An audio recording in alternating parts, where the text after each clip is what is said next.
சன்னா மசாலா எப்படி செய்யலாம் பார்க்கலாங்க. இது 1 ஸ்பூன் அளவுக்கு எண்ணெய் சேர்த்துட்டு சோம்பு வந்து 1/4 டீஸ்பூன் அளவுக்கு, 2 லவங்கம், ஒரு சின்ன துண்டு பட்டை, ஏலக்காய் 1, கல்பாசி சின்னதாக சேர்த்துக்குங்க, ஜாதி பத்திரி ஒரு சின்ன துண்டு, அவ்வளோதான். நல்லா பொரியட்டோன்னு இஞ்சி பூண்டு சேர்த்துக்கிறேங்க. 1 ஸ்பூன் அளவுக்கு வரா மாதிரி நீங்கள் சேர்த்துக்குங்க. 5, 6 பல்லு பூண்டு, 2, 3 துண்டு இஞ்சி, வெங்காயம் வந்து ஒரு பெரிய வெங்காயம், 2 சின்ன தக்காளி, தேங்காய் வந்து 2 பத்து தேங்காய் பொடியாக கட் பண்ணி சேர்த்துருக்கேன்.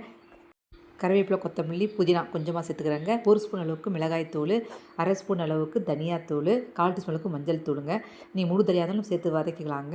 இதெல்லாம் ஆறின பிறகு மிக்ஸி ஜாரில் நல்லா அரைச்சிட்டு வந்துடலாம். எண்ணெய் ஊற்றிட்டு கடுகு, கடலைப்பருப்பு, உளுத்தம் பருப்பு, பெருங்காயம், 2 பிரிஞ்சி இலையை சேர்த்துட்டு அரைச்சி வச்ச விழுதையை நம்ம சேர்த்துக்கலாங்க. கொஞ்சம் 1/4 டீஸ்பூன் அளவுக்கு சோம்பையும் சேர்த்துங்க. கருவேப்பிலை போட்டு பொரியட்டோன்னு சின்ன வெங்காயம் தான் பொடியாக கட் பண்ணி சேர்த்துங்க. நான் ஒரு பெரிய வெங்காயம் பொடியாக சேர்த்து கட் பண்ணி போட்டிருக்காங்க. ஒரு பெரிய தக்காளி சேர்த்து வதக்கின பிறகு அரைச்சி வச்ச விழுதையும் சேர்த்து நல்லா வதக்கி எடுத்துக்கலாம். நல்லா வதக்கிட்ட பிறகு தேவையான அளவுக்கு தண்ணி நீங்கள் சேர்த்துக்குங்க. நல்லா திக்காக இருக்குங்க. இப்போ வேக வச்ச சென்னாவை கொண்டக்கடலை, வெள்ளை கொண்டக்கடலை நான் இதை சேர்த்துக்கிறேங்க.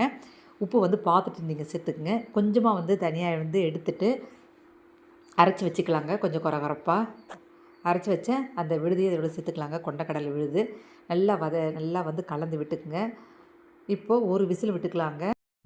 இட்லி, தோசை, சப்பாத்திலாம் ரொம்பவே சூப்பராக இருக்குங்க. ஹோட்டல் ஸ்டைலில் வீட்லேயே வந்து சூப்பராக நமக்கு ரெடி ஆகிடுச்சிங்க. சன்னா மசாலா அட்டகாசமாக இருக்குங்க. ட்ரை பண்ணி பாருங்கள்.